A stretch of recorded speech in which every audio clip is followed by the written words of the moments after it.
नबी पाक साहिब लाख सैयद आलम सल्लल्लाहु अलैहि वसल्लम ने फरमाया कि एक शख्स रात को इरादा करके सोया था कि सवेरे तहज्जुद पढ़ूंगा।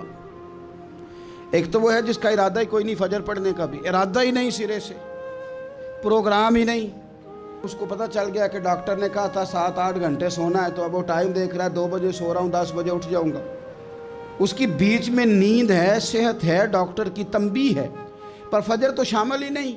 हालांकि इस बात को अच्छी तरह समझ लें, अगर आपका फजर पढ़ने का इरादा है और 4 बजे का, 3:45 बजे का आपने अलार्म लगा लिया है, तो 2 दिन आपको अलार्म जगाएगा, तीसरे दिन आँख खुद ब खुद खुल जाएगी। इंसान की नफ्सियात होती है कि 2 दिन वो किसी चीज़ भी अपनी आदत को सोने जागने में पका ले, तो तीसरे दिन वहीं उसका वो मिजाज बन जाता है।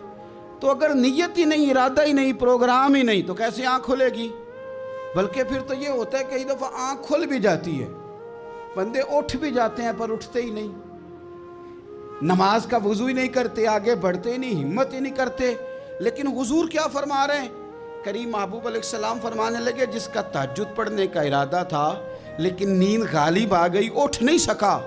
हुजूर फरमाते हैं नींद तो अब इसने पूरी कर ही ली है ना, पर इरादा था तहज्जुद पढ़ने का। तो महबूब फरमाते हैं नींद रब की तरफ से सदका हो गई और तहज्जुद का भी अल्लाह ने सवाब अता फरमा दिया।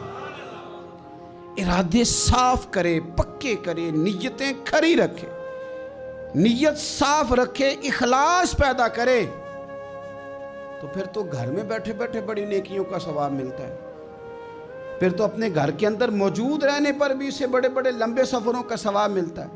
हज़रत अनस बिन मालिक रदी अल्लाह ताला अन्हु फरमाते, हम तबूक से वापस आ रहे थे तो नबी पाक अलैहिस्सलाम ने फरमाया, हमारे कुछ भाई हैं भाई जो बैठे मदीने में हैं, पर हमने जो घाटी भी तय की, जो सफ़र भी तय किया, वो हमारे साथ ही थे।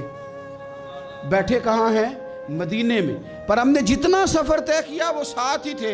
हज़रत अनस बिन मालिक कहते हैं हमारे तो कान खड़े हो गए कि बैठे भी घर हैं और हमारे साथ हैं। हुजूर सैयद आलम अलैहिस्सलाम ने फिर बात को खोला और फरमाया, वो जानबूझ के नहीं बैठे रहे, इरादा उनका पक्का था हमारे साथ आने का, लेकिन किसी मजबूरी की वजह से नहीं आ सके। कोई बीमारी ने आ लिया तो नहीं आ सके, चूंकि वो मजबूरी की वजह से नहीं आ सके, आ नहीं सके, लेकिन रब करीम ने हम जिस सफ़र से गुजरे हैं उसका अजर उन्हें अता फरमाया है। सवाब में, अजर में वो बराबर के शरीक हैं, चूंकि उनका इरादा पूरा था, प्रोग्राम पक्का था, वो आना चाह रहे।